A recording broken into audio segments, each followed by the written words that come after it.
Բարև ձեզ, Ստեփան Գրիգորյան, YouTube-յան ալիքի մասնակիցներ։ Ողջունում եմ ձեզ բոլորիդ։ Ապրիլի 28-ն է այսօր։ Ես պետք է ասեմ, որ մենք շատ ակտիվ, էֆեկտիվ աշխատում ենք, շարունակում ենք աշխատել։ Իրոք, ամեն ինչ փոխվում է ամեն օր։ Ու մեր նպատակը պետք է լինի այդպես անել, որ եւ Սփյուռքայությունը, եւ Հայաստանի Հանրապետության քաղաքացիները, մեր հասարակությունները պետք է ավելի adekvat արձագանքել ընթացող process-ների։ Նաեւ կարևոր է, որ կառավարությունն էլ արձագանքի adekvat։ Ու հենց մեր աշխատանքը նրան է միտված։ Արագ է ամեն ինչ փոխվում։ Այսօր օրինակ մենք կխոսենք եւ Նիկոլ Փաշինյանի այցելության մասին Էստոնիա եւ կխոսենք շատ հետաքրքիր ասորական համաշխարհային համաժողովի մասին, որը անց է կացվում Երևանում, շատ լավ դրական երևույթ է։ Կխոսենք մի քանի խոսք այսօր անցկացվող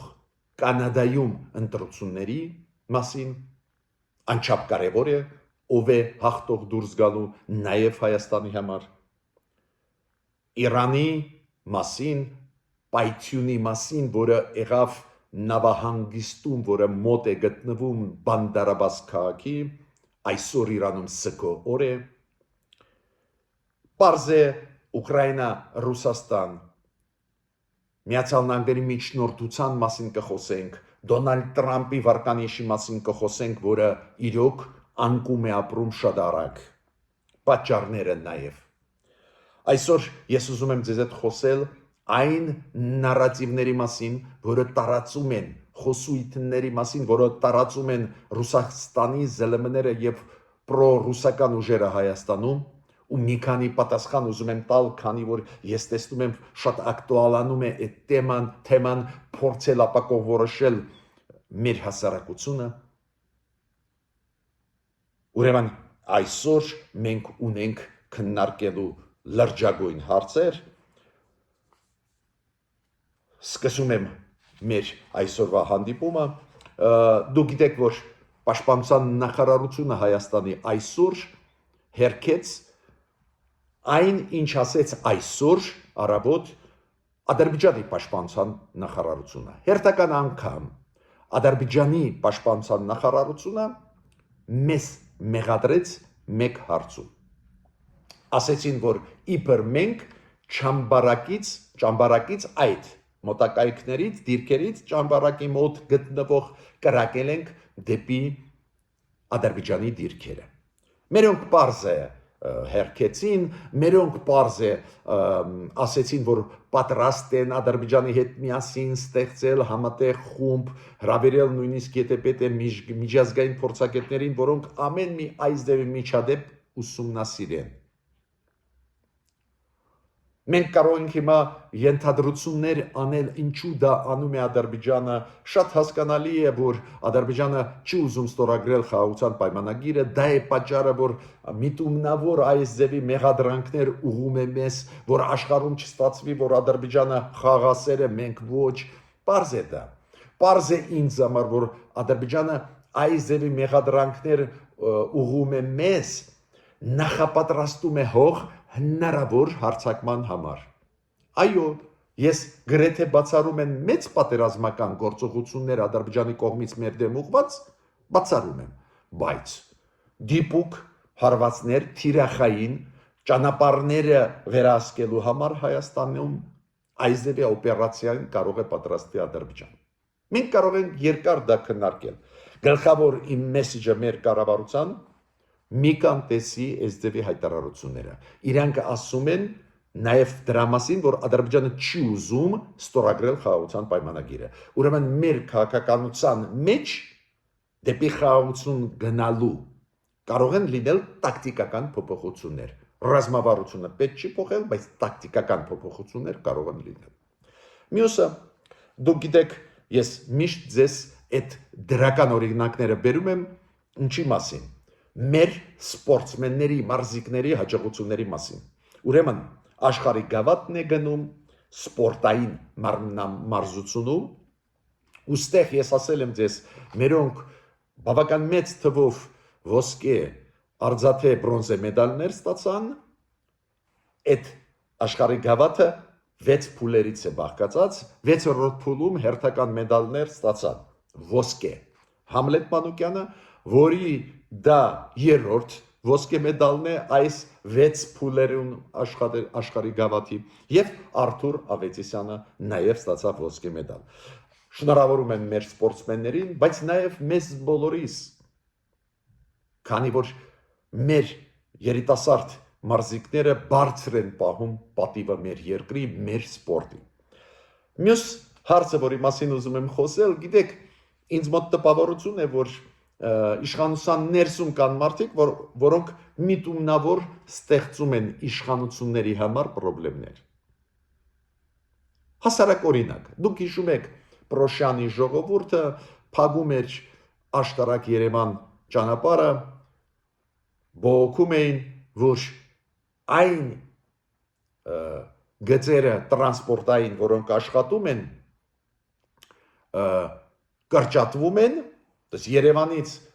աշտարակ Պրոշյանից հասնելու համար Երևան պարզվում է մի մասը այդ գծերի կրճատվում են ու գները երկու անգամ, թե մեկուկես անգամ բարձրանում էին տոմսերի։ Մարդիկ բողոքում էին։ Հիմա Արագածոտնի գյուղերի բնակիչները բողոքում են ինչու ու այսօր փակեցին մի հատված Գյումրի-Երևան ճանապարհի։ Ինչու։ Պարզվեց, որ եթե նախկինում Արագածոտնի շրջանի այս գյուղերից մարդիկ գալով Երևան հասնում էին ավտոկայան Երևանի Ինչը շատ նորմալ է, չէ՞, եթե դու Երևան ես գալի շրջաններից, որ ավտոկայանի մոտ գաս իջնես ու դրանից հետո Երևանի ավտոբուսներով գնաս քո ուզած տեղը Երևանի ներսում։ Ուրեմն կրճատեցին իջեցնելու են այդ մարդկանց, որտեղ չեք հավատա։ Երևան գալուց իրանց իջեցնում են աշտարակում։ Ուրեմն իրանք տրանսպորտը մի հատ էլ պետք է փոխեն։ Բացի դրանից, գինը այս կրճատված մարշրուտի գինը տոմսերի բարձրանում է։ Պարզը մարդիկ բողոքում են։ Ինձ մոտ տպավորությունն է, որ միտումնավոր ստեղծվում են խնդիրներ այսօրվա իշխանությունների համար։ Ուրիշ բացատրություն ես չունեմ։ Հասկանում եք, նույնիսկ տրանսպորտային ռեֆորմների մեջ պետք է լինի տրամաբանություն։ Նույնիսկ Մասամբ գների բարձրացումը կարելի է ինչ-որ բաներով բացատրել։ Չեմ ուզում նույնիսկ վիճել դրա հետ, բայց դուք ո՞նց կարող ենք մարշրուտը կարճացնել։ Մարդը գալիս է Երևան, դու իրան իջեցնում ես աշտարակում։ Շարունակում են մեր հաղորդումը, ուզում եմ խնդրել ձեզ բաժանորդագրվեք, կիսվել, լայքեք, դա շատ կարևոր է, որ ակտիվ աշխատի մեր YouTube-յան ալիքը։ Նայեք, Միացյալ Նահանգների քաղաքականության մասին մի քանի խոսք ուզում եմ ասել, ABC News-ը եւ Washington Post-ը անցկացրեցին հարցումներ։ Շատ ընդունված է դա Միացյալ Նահանգներում, տարբեր երկրներում, բարբերաբար անցկացնել հարցումներ, հասկանալ վարկանիշը լիդերի։ Ամերիկայում բարձր դա ավանդույթ է, էտել 100 օրը պաշտոնավարման Տրամպի մոտենում է ու փորձ է արվում հասկանալ ոնց է փոխվում իր վարկանիշը։ Այո, անկում է ապրում, մենք բոլորս գիտենք, բայց ինչքան։ Պարզվեց վերջի 80 տարվա մեջ բոլոր նախագաների մեջ Տրամպը ռեկորդսմեն է։ Ամենաուժեղ անկումը իր ռեյտինգի հենց Տրամպինն է այս վերջի 80 տարվա ընթացքում։ Տրամպի ռեյտինգը 39% է, միայն 39% ամերիկացիք ողջունում են իր քաղաքականությունը։ Այդ ամենացածր վարկանիշն է ու 55%-ը չեն ողջունում։ Գիտեք, ես նույնիսկ չեմ էլ զարմանում, քանի որ Տրամպը խոստում էր տալիս 24 ժամում դադարեցնել պատերազմը Ուկրաինայում, Ռուսաստանի ագրեսիային Ուկրաինայի դեմ ու ոչ մի բանի դեռ չհասե 100 գրեթե օր անցավ։ Բացի դրանից, ինչ ասեց Ռուբիոն երեք NBC հեռուստաալիքին։ Ռուբիոն ասեց, որ եթե մոտ ժամանակներս խաղաղության կամ զինադադարի պայմանագիր չկնքվի Ռուսաստան Ուկրաինա, մենք դուրս կգանք այս process-ից։ Բայց ես ասում եմ, այս հեշտ բան է դուրս գալ բանակցային process-ից, բայց դուք խոստում եք տվել, չէ՞, դրա պատճառով է, որ Տրամպին ձայն տվեցին մարդիկ։ Ուրեմն Տրամպի քաղաքականությունը Ռուսաստանին աջակցել, դուրս բերել մեկուսացումից, սիլիբիլի անել, ձախողվում է, չէ՞։ Տրամպը հասկացավ դա, դուք գիտեք, այսօր նորից Տրամպը հայտարարությունով հանդես եկավ, ասեց Ռուսաստանը սխալ է անում, որ կրակում է, դա պետք է դադարեցնել, հակառակ դեպքում ես կոշտ քայլեր կանեմ, բայց հիմա իրան ոչ ոք չի հավատում։ Այս կարճ ժամանակում ինքը հասցրեց նրան, որ մարդիկ չեն հավատում, քանի որ ինքը միայն սպառնում է Ռուսաստանին, բայց ռեալ չի պատժում այն վերջի ժամանակվա ռմբակոծությունների, քաղաքների, բնակիչների շենքերի, բնակելի շենքերի Պուտինի կողմից ուղղված Ուկրաինայի դեմ։ Ավելին, Ռուսաստանը սկսեց ինչ որ չափով, ասեմ մարդկային լեզվով, ձեռ առնել Տրամպին։ Պեսկովը, Լավրովը ասում են առանձին տարերում մեր ու Տրամպի դիրքորոշումները գրեթե մոտ են։ Լավրովը տվեց ինտերվյու ամերիկյան CBS News-ին ու այնտեղ ես հատուկ լսեցի, ինձ հետաքրքիր էր, իրոք այս ձևի տարեր ծաղրել ամերիկացիներին կար։ Ասում է, մոտ է իր մոտեցումը մեր մոտեցման, Տրամպն էլ հասկանում է մեր մտավախությունները, որ ձեր մտավախությունները, Ռուսաստանի մտավախությունները հիշում եք որն էին, որ ֆաշիստական ռեժիմը այդպես կոչված Ուկրաինան պետք է անել, որ Ուկրաինան չպետք է մտնի ստեղ, այնտեղ, հիշում եք այդ ամեն ինչը։ Ես չէի ասի, որ Տրամպը ամեն մի այդ բանը կիսում է, բայց տեսակ Ռուսաստանը թույլ է իրան տալիս այս ձևի վարվել Տրամպի հետ ու մեղավորը Տրամպն է, քանի որ Ռուսաստանը չի լսում Տրամպին, զինադադարից հրաժարվում է, ռմբակոծում է, Տրամպը միայն սպառնում է, որ սկսի սանկցիաները ուժեղացնել Ռուսաստանի դեմ, ու Ռուսաստանը հասկացավ, որ սա միայն խոսող տղա է, էլի։ Ափսոս, որ այդպես է, Ռուսաստանը ակնհայտ է, մեզ բոլորիս համար չի ուզում խաղաղություն, Ռուսաստանի դեմ քաղաքականությունը Բայդենի ավելի հստակ էր ու ճիշտ էր, սանկցիաներ կիրառել, ուժեղացնել, մեկուսացնել, Տրամպը մեկուսացումից դուրս բերեց Ռուսաստանին, ուժեղացրեց, ավտոմատ Ռուսաստանը հիմա անում է այդ ինչ ուզում է։ Բացի դրանից, գիտեք, առանձին հայտարարությունները Տրամպի իրոք մարդկանց մոտ զարմանք առաջացնում են։ Հիշում եք տարբեր հայտարարություններ կապված Պանամայի ջրանցքի հետ։ Հիմա ինքը նաև Պանամայի եւ Սուեզի ջրանցքների հետ կապված առեց հայտարարություն, որ մեր նավերը պետք է առանց հարկերի турքերի անցնեն այդ ջրանցքները եւ նավերը ռազմական եւ նավերը քաղաքացիական բեռնատար։ Գիտեք, շատ զարմանալի դա հայտարարություններ են ու ինքը հանձնարարական տվեց Ռուբիոին սկսել բանակցությունները այս ղեկավարների հետ, այս երկրների, Պանամայի, Եգիպտոսի, ովքեր այդ ջրանցքների հարցերը կարգավորում են, ոչ լինի Ամերիկայի ուզածով։ Կասկած ես չունեմ, որ մերժում կստանա ու ոչ մի բան չի կարողանալու անել Տրամպ։ Բայց ինչու ինքը դա ասում է, ես ճիշտ ձեզ ասեմ, չեմ հասկանում։ Գրենլանդիայի նախագահան, հիշում եք, Գրենլանդիան ունի բարձր ավտոնոմիա Դանիայի ներսում ու Գրենլանդիայի ղեկավարը դա վարչապետն է։ Գրենլանդիայի նոր ընտրված վարչապետը ելույթ ունեցավ ու ասեց ամերիկացիների հայտարարությունները Գրենլանդիայի հետ կապված մեզ իրոք շատ ջղայնացնում են, նյարդացնում են նսեմացնում են, ուրեմն մենք չենք ընդունում դա, ու ինքը դա ասեց, երբ որ Դանիայի վարչապետի հետ կողքի կանգնած պրես կոնֆերանս էին անցկացնում։ Տեսակ Տրամպի այս ձևի քաղաքականությունը անսպասելի բաներ անել, հայտարարություններ անել, որոնք միջազգային նորմերի չեն համապատասխանում, հայտարարել, որ Ղրիմը Ռուսաստանին նայել եւ դե վերահսկում է թող իրանց անցնի։ Հասկանում եք, դա ապակող որոշում է ամբողջ աշխարհը, ապակայունացնում է։ Ու ժամանակը ցույց է տալիս, որ բավական adekvat բացասական մարդիկ արձագանքում են, Ռուսաստանն էլ օգտվում է այս պայերից։ Իրանի մասին մի քանի խոսք ուզում եմ ասել։ Ուրեմն իրոք սքո օր հայտարարված է Իրանի կառավարության կողմից այսօր։ Իրոք շատ լուրջ մեծ ուժեղ պայթուն էր Բանդարաբաս քաղաքի կողքը գտնվող նավահանգիստում մեծ թվով զոհեր, այս վերջի տվյալներով 46 մարդ 1200 մարդ վիրավորված են, պատկերացնում եք, այդ ինչ պայթուն էր,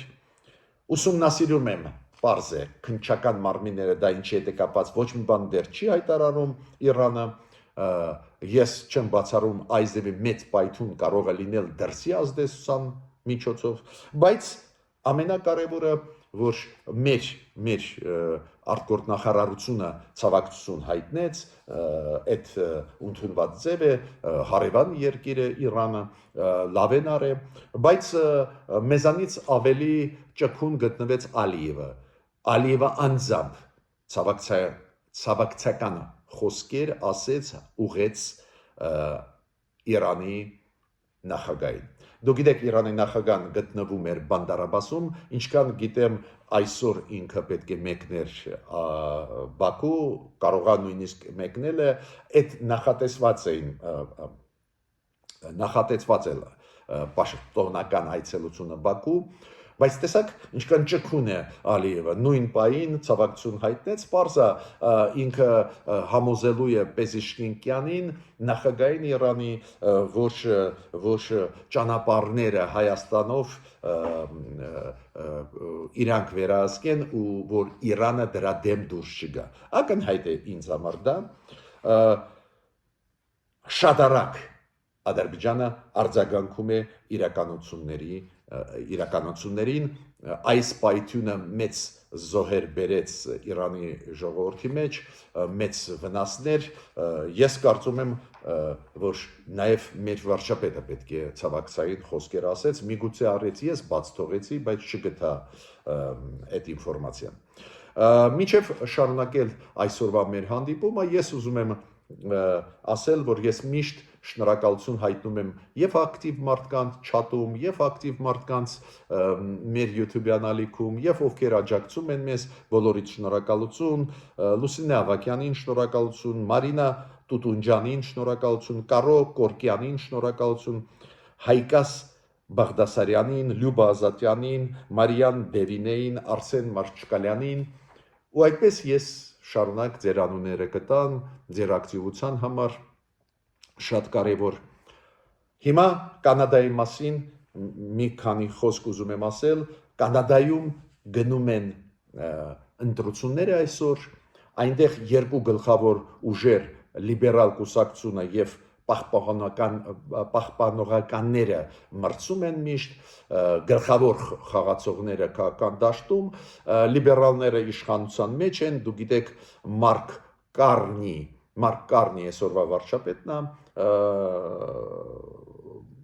Կանադայի, բայց ինքը հայտարարեց արտահերթ ընտրություններ, ինչու, քանի որ ինքը չուներ մեծամասնություն, այնտեղ կոալիցիան անցած տարի քանդվել է ու չուներ մեծամասնություն, ու ճիշտ արեց, որ հայտարարեց նոր ընտրություններ, որ այս նոր ընտրությունների արդյունքներում նոր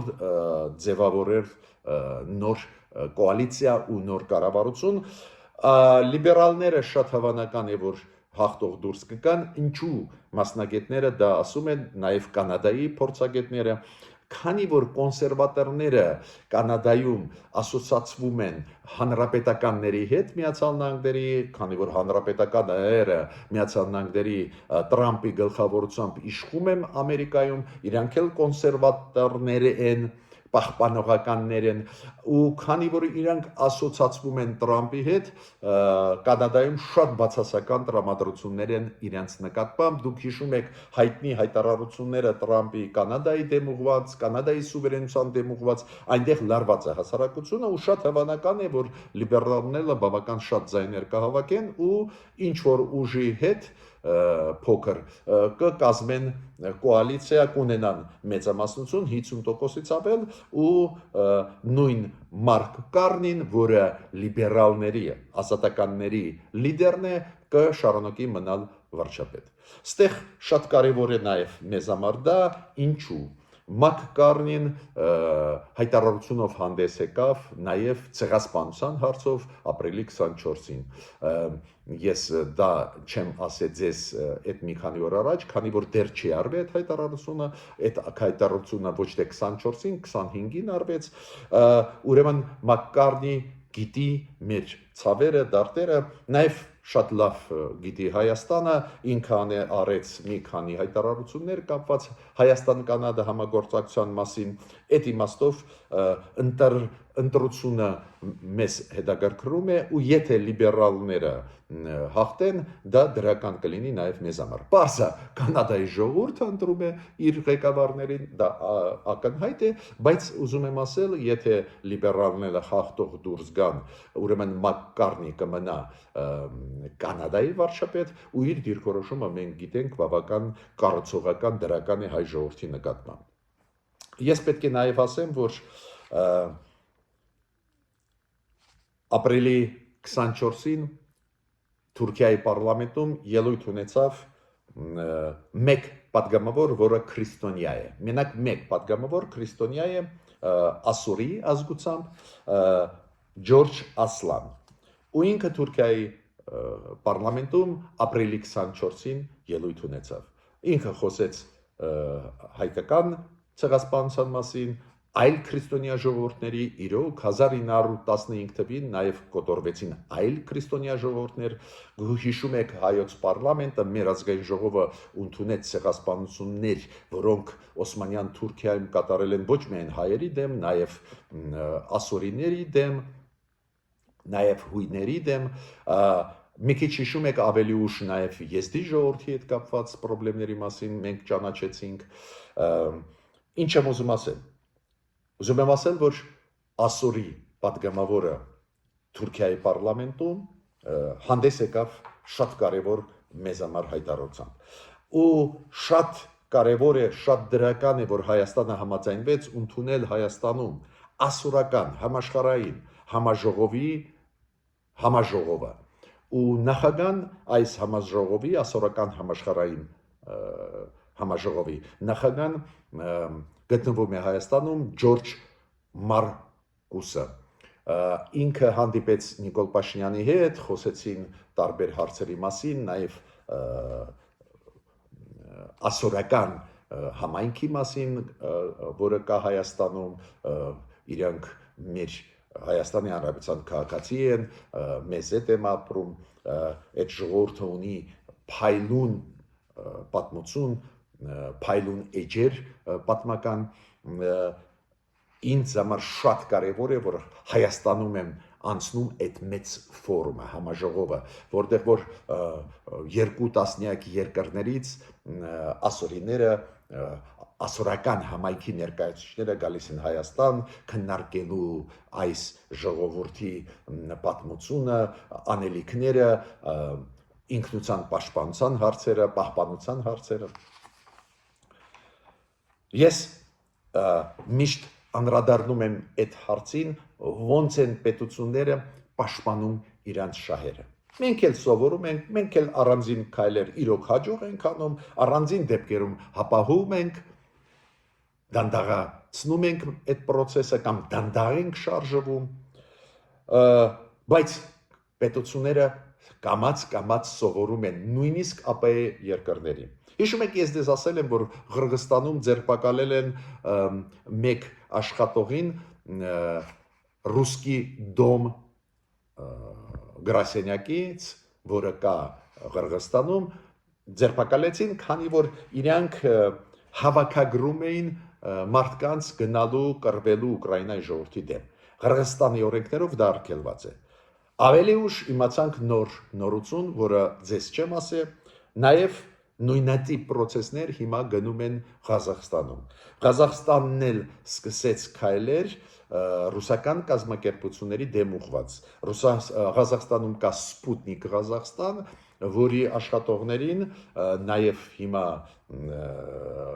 քննություն է, քնչական գործողություններ են արվում իրանց աշխատողների դեմ, քանի որ կասկածվում են նրա մեջ, որ հավաքագրում էին մարդկանց, որ գնան Ուկրաինա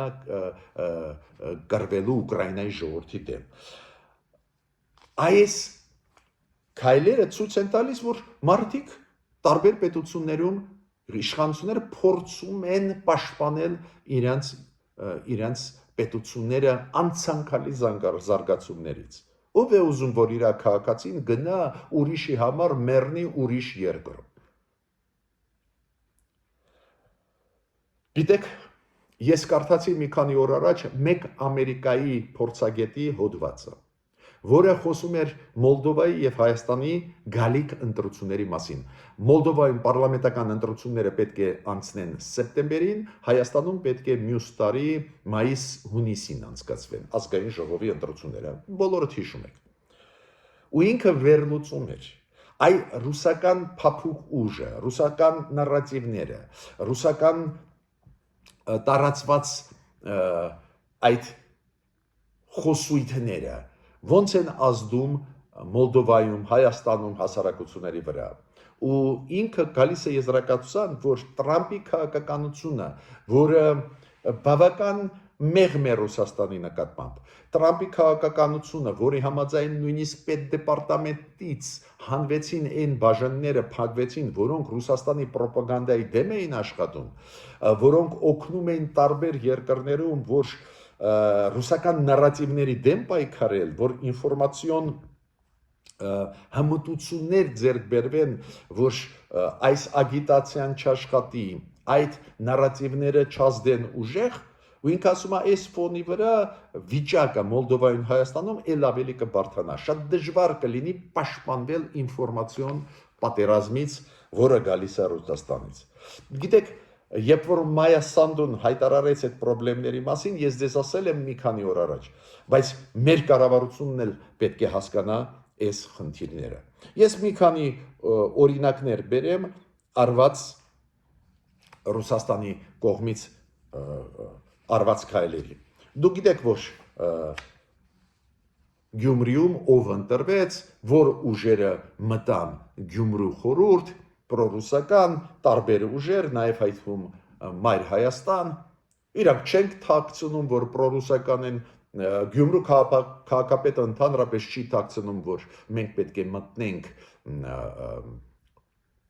այդ դաշինքը ռուս-բելարուսական, այդ ընդհանուր պետություն եւ այլ։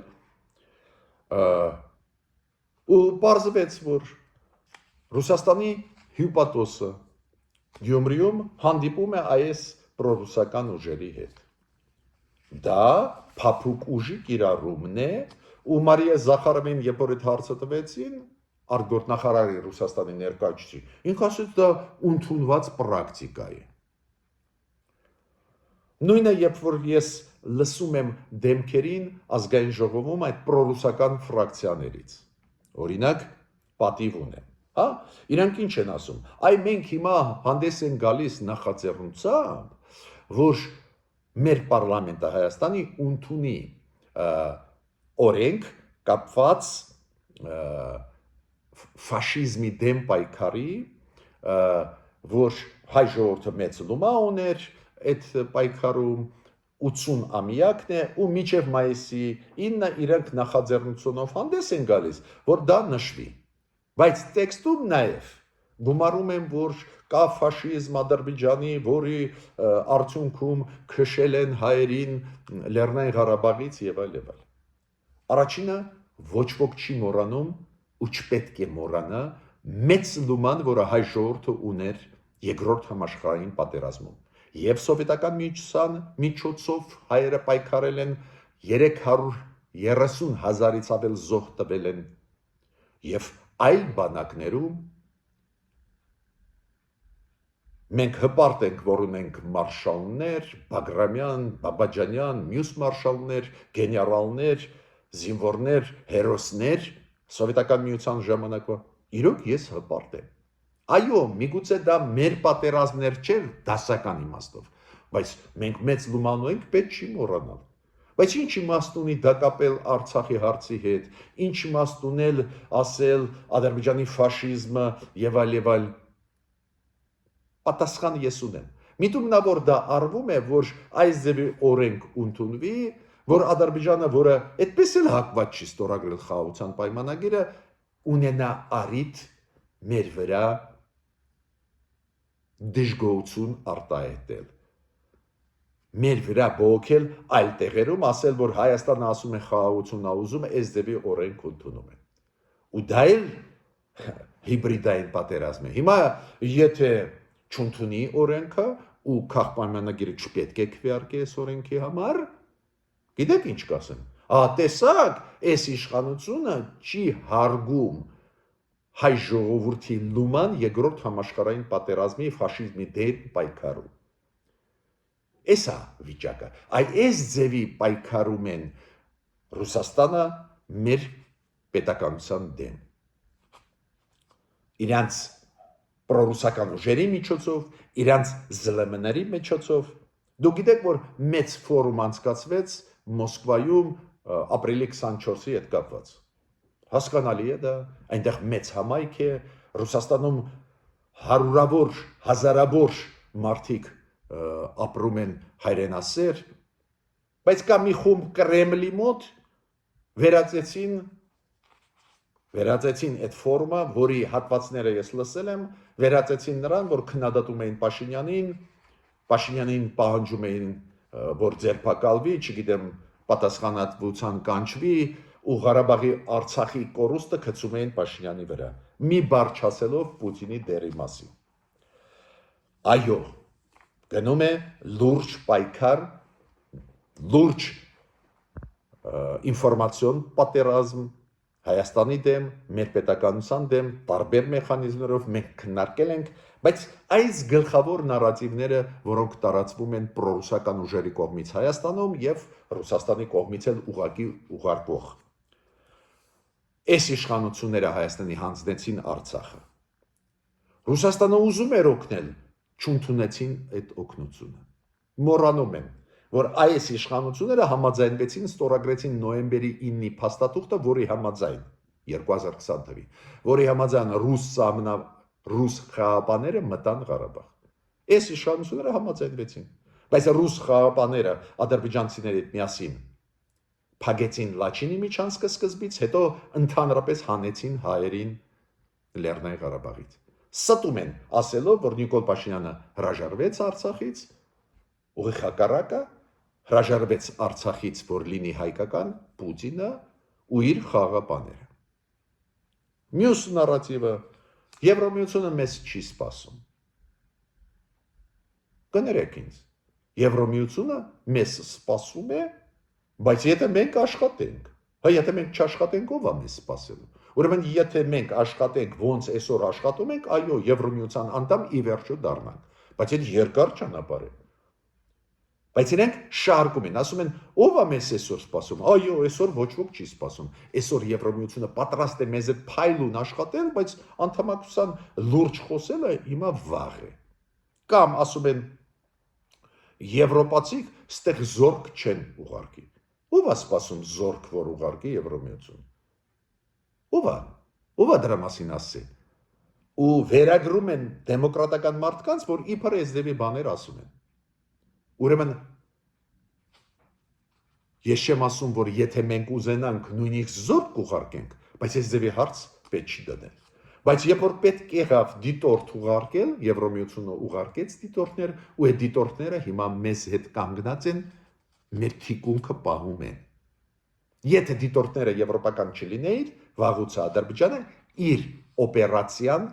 զրկելու մեզ հարավից կանցկացնել։ Ինչ հավատացեք։ Բայց եվրոպացիք եկան, նույնիսկ անձեն մեզ պաշտպանում են։ Բայց պրիմիտիվ ով է խնդիրը դնում, որ եկեք մեր փոխանեք կռվեք։ Հենց պետք է բարեփոխենք մեր բանակը, ու եթե թշնամին մտնի մեր երկիր, որ այդ բանակը դիպուկ հակարված տա։ Կամ ասում են, երբ որ հայաթափվում էր Արցախը, ինչ հայկան եվրոպացիք, ամերիկացիք։ Ապշեցուցիչ արգումենտ է։ Ուրեմն